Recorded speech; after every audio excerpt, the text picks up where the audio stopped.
cropping patterns. This will be the topic of our chapter 15 of class 9, improvement in food resources. Different ways of growing crops can be used to give maximum benefits.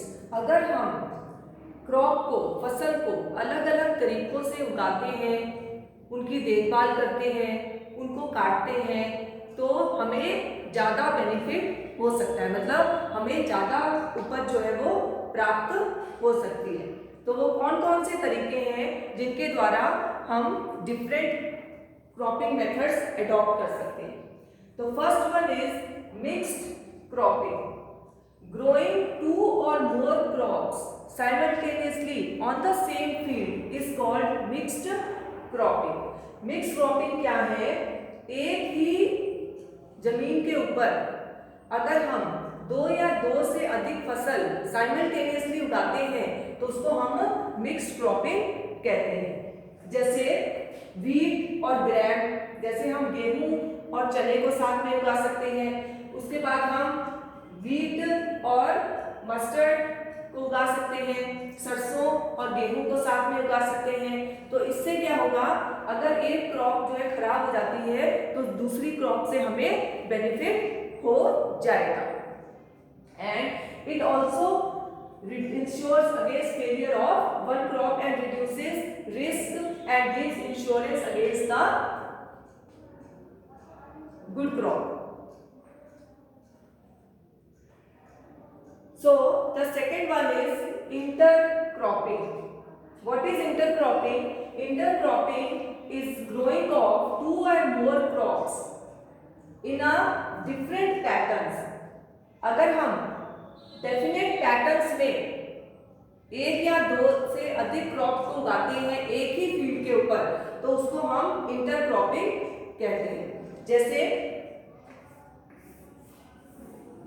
इस रो में हमने wheat उगा दी, इस रो में हमने Graeme उगा दिया, इस रो में हमने और कोई जो फसल है, क्रॉप है, वो उगा दी। तो एक पैटर्न के अनुसार डेफिनेट पैटर्न में दो या दो से अधिक जो फसल उगाते हैं तो उसको हम इंटरक्रॉपिंग कहते हैं। तो ये जो फसल है उनकी जो न्यूट्रिएंट रिक्वायरमेंट है वो भी क्या होती है, डिफरेंट होती है। And also prevent pest and diseases to all crop. अगर एक क्रॉप में पेस्ट लग जाती है, एक क्रॉप में डिजीज लग जाती है तो दूसरी क्रॉप बच जाती है। तो इस तरह से एक क्रॉप अगर खराब हो जाती है तो हमें दूसरी क्रॉप से फायदा हो जाएगा, जिसको हम बोलते हैं intercropping. The third one is crop rotation, growing different crops on a piece of land in a pre planned succession. अगर हम एक ही जमीन के ऊपर क्रॉप कोई रोटेशन कर करके एक क्रॉप पहले उगा ली, उसको हार्वेस्ट कर दिया, फिर दूसरी क्रॉप उगा ली, उसको हार्वेस्ट कर लिया, फिर तीसरी क्रॉप लगा ली, उसे हार्वेस्ट कर लिया। इस प्रकार से अगर हम रोटेशन करते हैं क्रॉप्स का, ग्रोइंग और हार्वेस्टिंग का, तो it is called crop rotation. Crop rotation क्या है? टू और more crops can be grown in a year.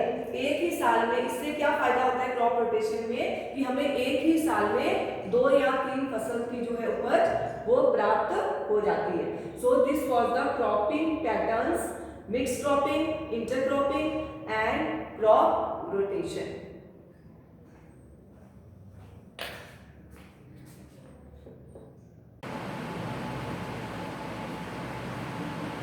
Now our topic is crop protection management. What is crop protection management? Crop is protected by which management?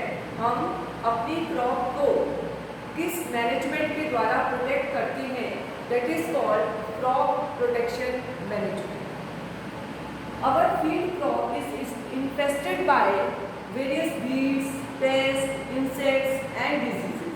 जो हमारी फसल है उसको कई तरह की बीमारियां लग जाती हैं, जैसे वीड्स की, इंसेक्ट्स की, पेस्ट लग जाते हैं एंड अदर डिजीजेस। जैसे ह्यूमन बींग्स में, एनिमल्स में हमें डिजीजेज हो जाते हैं।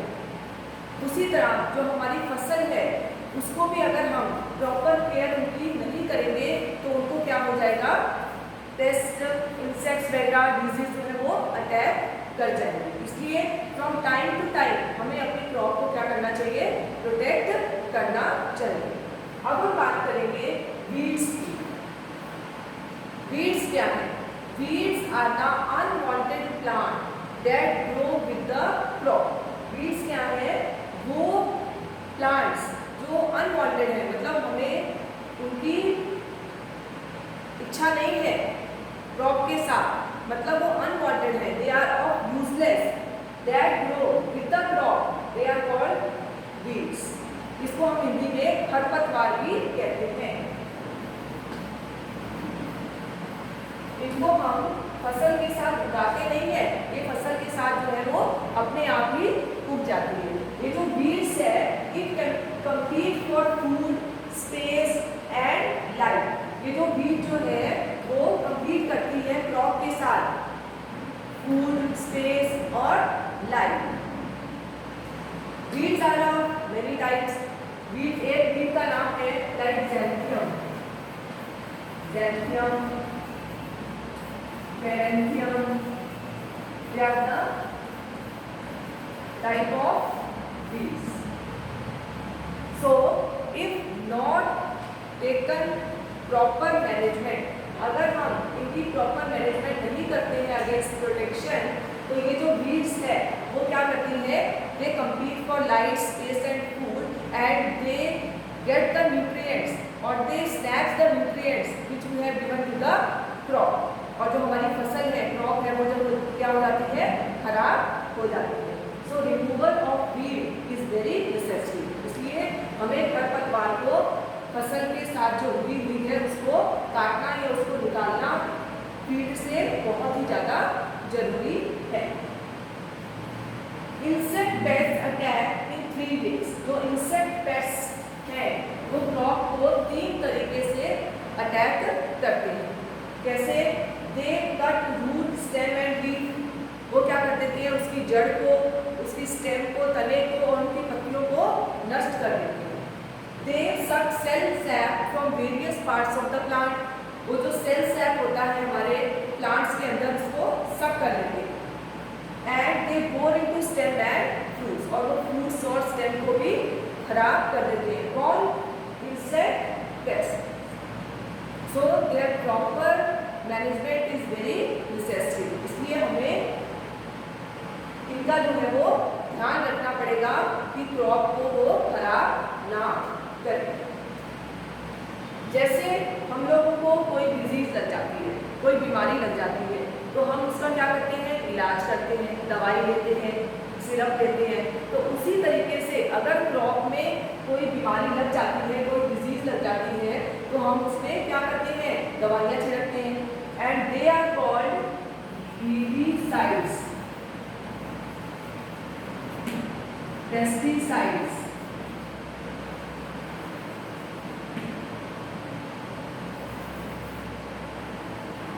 insecticides.